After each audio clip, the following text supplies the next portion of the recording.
किस प्रकार वैज्ञानिक रूप से ऐसा तरीका अपनाया जाए ताकि शुरू से अंत तक जो भी पढ़ें हमारे मानस पटल पर अंकित हो जाए, सेव हो जाए, कभी ना भूलें, आसानी से याद कर लें, अधिक मेहनत भी ना लगानी पड़े, अधिक खर्चा भी ना हो, अधिक समय भी व्यय ना हो। तो इसको हम एक उदाहरण से समझते हैं। यदि हमें एक दीवार को रंग से रंगना है तो उसको किस तरीके से रंगेंगे। एक दीवार है, उबड़ खाबड़ है, प्लास्टर भी सही नहीं है, रंग भी खराब है, धब्बे पड़े हुए हैं और गड्ढे भी पड़े हुए हैं। उसे हमने एक बहुत बढ़िया रंग से रंग करके साफ सुथरी चमकदार एकदम आधुनिक तरीके से बढ़िया दीवार बना ली है। कैसे बनाएं? एक कुशल पेंटर पहले उसकी सफाई करेगा, झाड़ेगा, पूछेगा, फिर उसके गड्ढों को भरेगा, फिर उस पर प्राइमर मारेगा, फिर एक कोट करेगा, दो कोट करेगा, तीसरा कोट करके फाइनल कर देगा। अब इस दीवार का रंग और चमके तो यदि दीवार अंदर है तो खिड़कियों को खोलेगा, पर्दों को हटाएगा, लाइट जलाएगा। और भी अगर दीवार के रंगों को चमकाना है तो उस पर हम किसी विशेष प्रकार की लाइट को डालेंगे जो रिफ्लेक्ट हो करके और उसकी चमक दुगनी और तिगुनी हो जाए। ठीक इसी प्रकार एक विद्यार्थी का मन चंचल है, कोमल है, अज्ञानतावश शिक्षा से दूर है, उसको हमें शिक्षा के रंग से रंगना है। तो वह विद्यार्थी अपने मन को, मस्तिष्क को शिक्षा से ओतप्रोत करने के लिए क्या ढंग अपनाए ताकि एक कुशल 100% अंक लेने में भी सक्षम हो और कालांतर में जाकर अपने फील्ड में नाम कमाए। उसके लिए आवश्यक है कि अपनी शिक्षा के प्रति नतमस्तक हो, समर्पित हो, आदर भाव के साथ अपने गुरुजनों को प्रणाम करे। पढ़ने के समय चाहे अकेला स्वाध्याय करे, चाहे क्लासरूम में बैठ कर के पढ़े, मन में फालतू बातें ना आए, भूत भविष्य की बातों से बचा रहे, उदासीनता ना आए, आलस ना आए, नींद ना आए और मन पढ़ाई में लगे। उसके लिए कुछ तैयारी करनी आवश्यक है। क्लासरूम में भी किया जा सकता है, लेकिन घर पर जब स्वाध्याय करे अकेला तब तो बहुत ही आसानी से कर सकता है। तो क्या करें? मात्र 1 मिनट के लिए थोड़ा सा अनुलोम विलोम प्राणायाम करें। केवल 1-1.5 मिनट अनुलोम विलोम प्राणायाम करें तो उससे मन इधर लगेगा, लेफ़्ट और राइट में ऊर्जा बराबर होगी, लेफ़्ट और राइट ब्रेन में भी ऊर्जा बराबर होगी, दोनों नासिकाएं समक्ष चलने की कोशिश करेंगी, सुषुम्ना नाड़ी जागृत होने की कोशिश करेगी, मस्तिष्क प्रेजेंट में आएगा, सर में भारीपन ना हो, आलस ना घेरे, आंखें सही काम करें। तो थोड़ा सा आँखों का योगाभ्यास अगर करके छात्र पढ़ाई शुरू करता है तो सोने पर सुहागा होता है। क्या योगाभ्यास है? मैं इस पर भी वैसे एक वीडियो बना चुका हूँ, फिर भी आपको दोबारा बताता हूँ। दोनों हाथों की मध्यमा उंगलियों को भौहों के ऊपर रख अच्छी तरह प्रेशर देते हुए बाहर की तरफ लाएंगे, कानों के पास लाकर कानों के ऊपर घुमाते हुए सर के पीछे सुषुम्ना नाड़ी को दाबकर छोड़ देंगे। 3 बार करेंगे। दूसरी एक्सरसाइज, बीच की 3 उंगलियां ऊपर, अंगूठा नीचे और इन भवों को अच्छी तरह दाबते हुए बाहर की तरफ लाएंगे। इस तरह इसको भी 3 प्रकार करेंगे। तीसरी एक्सरसाइज, तर्जनी उंगली फर्स्ट फिंगर आँखों के गोलकों के नीचे हल्का प्रेशर देते हुए बाहर की तरफ इस तरह लाएंगे। इसको भी 3 प्रकार करेंगे और फिर दोनों हथेलियों को जोर से रगड़कर गर्म करेंगे और आँखों को थोड़ा सेक लेंगे। इस प्रकार ऐसा करने से आपका सर हल्का रहेगा, आलस भागेगा, मन वर्तमान में आएगा, प्रेजेंस ऑफ माइंड क्रिएट होगी और पढ़ाई में रुचि जागेगी। अगर पढ़ने के बीच में फिर आपको आलस घेरता है, मन पढ़ाई से उचाट होता है, नींद आती है, सर में भारीपन आता है, भूत भविष्य की बातें याद आती हैं, तो फिर आप इसी प्रकार दोबारा 1-1.5 मिनट के लिए अनुलोम विलोम प्राणायाम करके ये तीनों एक्सरसाइज की पुनरावृत्ति करके अपने मस्तिष्क को वर्तमान में ला करके फिर दोबारा पढ़ाई शुरू करें। इस प्रकार पढ़ाई की तैयारी शुरू करके आप ध्यान से पढ़ें।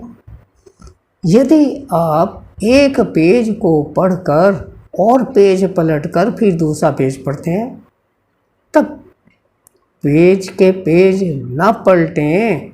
हम लोग क्या करते हैं, प्राय पेज पढ़ा पलटा, पढ़ा पलटा, अखबार की तरह पढ़ते हैं, पढ़ते जाते हैं, भूलते जाते हैं और ज़्यादा रट्टा लगाना पड़ता है। तो वह वास्तव में अध्ययन नहीं है, वह तो रट्टा लगाने वाली बात है, उससे बचें। ध्यान से एक एक शब्द को पढ़ें, उसको समझें, मनन करें, मस्तिष्क में सेव कर लें, उसके अर्थ को, भाव को, कहाँ से आया है, किस लिए कहा गया है, उसका क्या प्रभाव होगा मेरे ऊपर, मैं किसी को बताऊं तो उसके ऊपर, उस पर ध्यान दें। यदि आप इस तरह से पढ़ते हैं तो वह अपने मस्तिष्क में सेव हो जाता है और हम उसको कभी नहीं भूलते।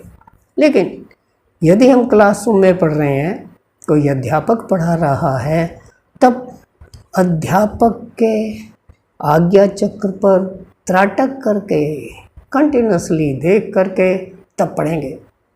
तब अध्यापक के मस्तिष्क में जो नॉलेज है वह उसके आज्ञा चक्र पर त्राटक करने से हमारी आँखों में ट्रांसफ़र होगी, आँखों से मस्तिष्क में जाएगी, उसकी वाणी कानों से सुनेंगे, वह मस्तिष्क में जाएगा। वाणी पॉजिटिव, मस्तिष्क से निकली हुई ज्ञान की किरणें, नेगेटिव रेज हमारी आँखों के थ्रू फिर मस्तिष्क में जाएंगी, तो कानों से पॉजिटिव, आँखों से नेगेटिव जब मस्तिष्क में जाएगा तो नेगेटिव पॉजिटिव दोनों मिलेंगे और हमारे मस्तिष्क का ज्ञान रूपी बल्ब ग्लो कर जाएगा, प्रकाशित हो जाएगा। हमको पता चल जाएगा अध्यापक हमको क्या समझाना चाहता है, क्या पढ़ाना चाहता है।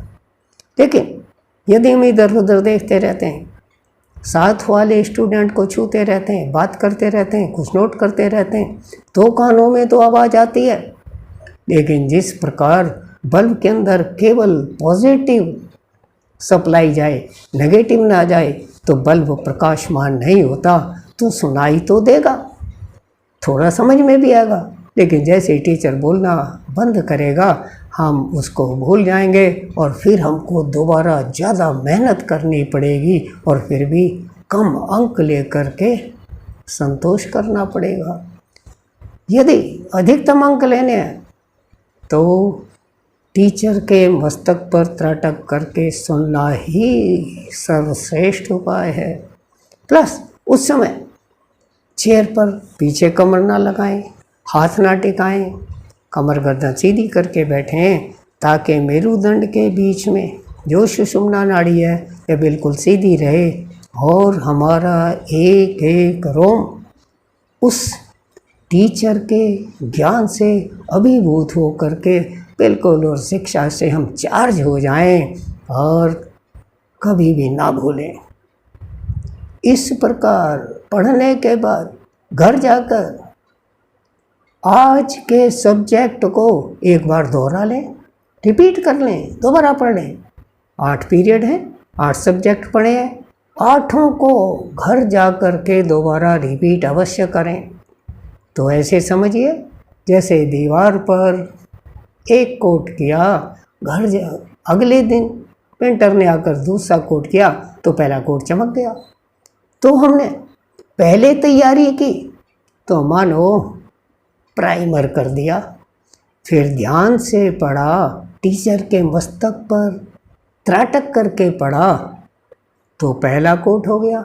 घर जा कर के रिपीट किया, दूसरा कोट हो गया और हमको बड़ी खुशी हुई कि आज का अध्ययन, आज की पढ़ाई तो बहुत ही इजी थी, सब समझ में आ गया। लेकिन एक कुशल पेंटर 2 कोट करने के बाद भी नहीं छोड़ता, तीसरे दिन फिर आता है, फिर 1 कोट करके फाइनल कर देता है।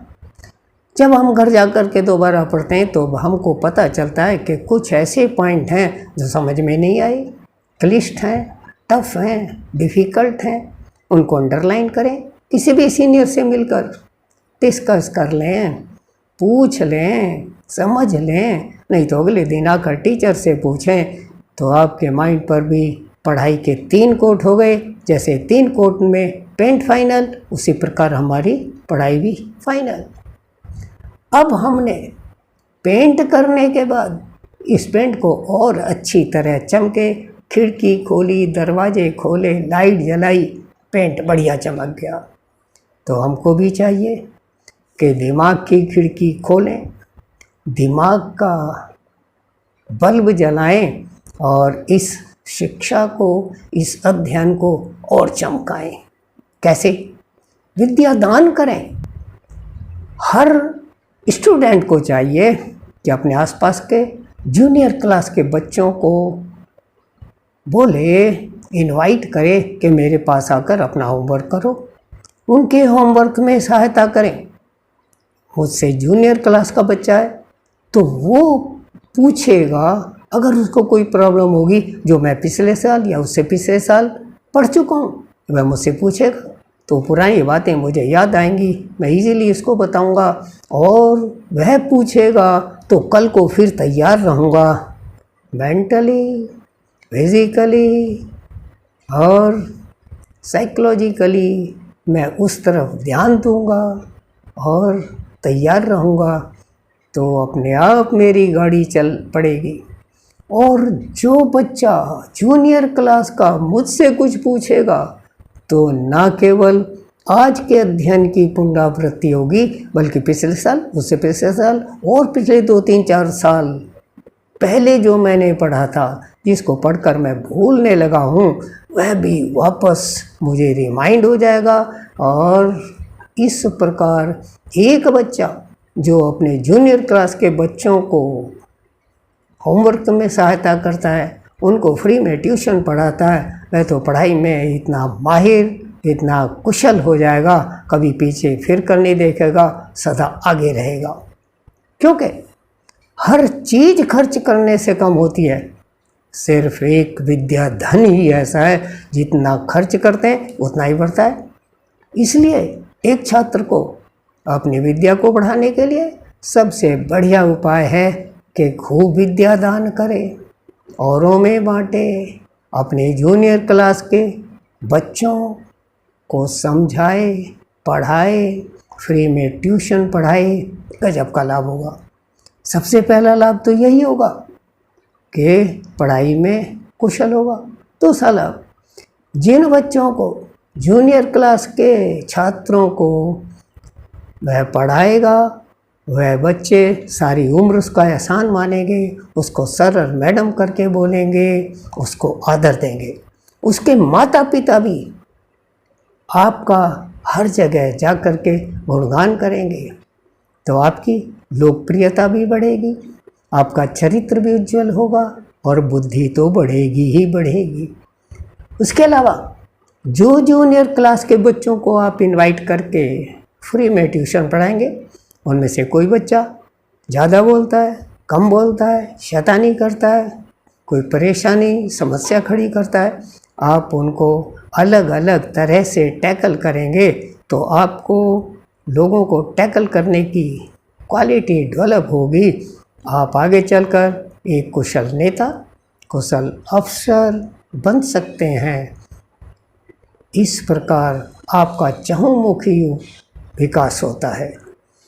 तो इस तरह से पढ़िए, सेवा कीजिए, आगे बढ़िए और समझ लीजिए कि इतना फ़ायदा एक छात्र को ट्यूशन पढ़कर नहीं होता जितना फ्री में दूसरे छात्रों को पढ़ाकर होता है।